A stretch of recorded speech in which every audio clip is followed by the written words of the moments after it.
L'approche des risques a pour but de simplifier et de rendre plus pertinentes les diligences à mettre en œuvre. Nous allons pouvoir différencier les cycles de travail en fonction de la matérialité et la fraude. Créez votre mission en pack V20. Renseignez les champs de création. En l'occurrence, l'exercice importe peu. Validez alors votre saisie et revenez sur la liste des missions.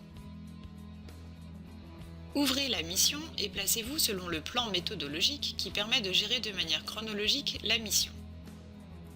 Toute l'évaluation et la gestion des risques se fait au niveau de l'intercalaire identification et évaluation des risques d'anomalies significatives. Elle aura un impact direct sur l'intercalaire travaux par cycle. Dans un premier temps, nous allons identifier les risques de fraude en fonction des cycles. Dans l'intercalaire 4, ouvrez le questionnaire relatif aux risques de fraude. Dans la partie 3 du questionnaire, nous allons identifier les cycles pour lesquels il y aurait un risque de fraude inhérent au sein de la société.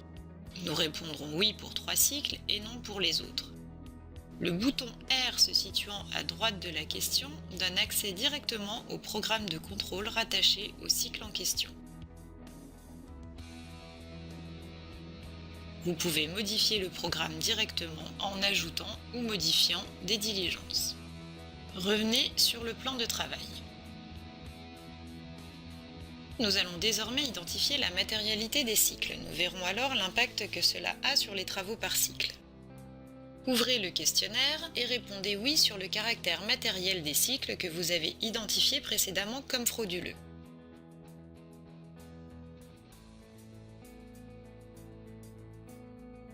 Un message apparaît pour les cycles dont caractère est non matériel vous indiquant qu'il disparaîtra des travaux par cycle.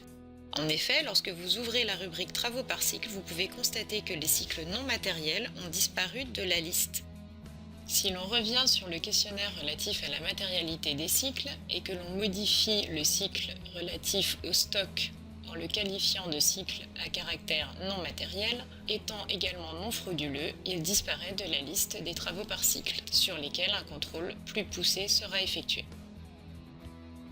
Et se retrouvera alors dans les contrôles généraux, un simple contrôle à minima sera effectué sur ces derniers. De la même manière que pour les contrôles sur les cycles de compte, nous pouvons impacter sur les contrôles sur la continuité d'exploitation. En effet, dans les contrôles généraux, on trouve un programme de contrôle sur la continuité d'exploitation. Replacez-vous sur l'intercalaire 4 et sur le questionnaire sur la prise en compte de la continuité d'exploitation. À la question sur la mise en œuvre d'un programme de diligence sur la continuité, répondez non. Retournez sur les contrôles généraux, le programme a alors disparu.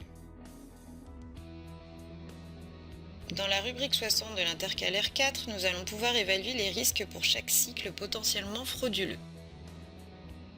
Ouvrez le questionnaire relatif à l'évaluation des risques par cycle et par assertion.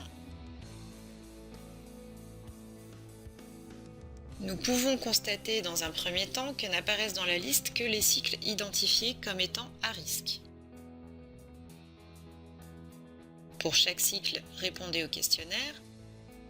Dans la rubrique Description des risques d'anomalie points à tester, nous pouvons ajouter les spécificités liées au compte.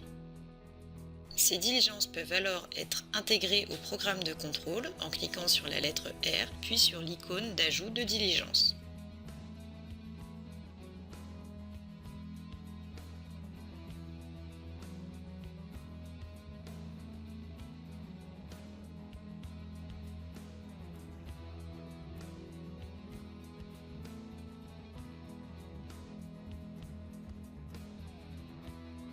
La diligence ajoutée se retrouve dans l'intercalaire Réponse à l'évaluation des risques, puis dans le questionnaire des contrôles induits par l'approche des risques.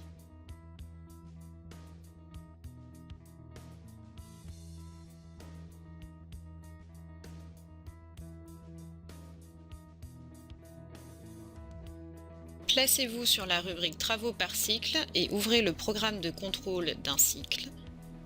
Vous retrouverez alors au niveau des diligences à effectuer les risques que l'on a identifiés dans le questionnaire sur les risques par cycle et par assertion, en plus des risques inhérents déjà déduits du reste du questionnaire. En mode planification, ces derniers sont identifiés par une icône dans la colonne État.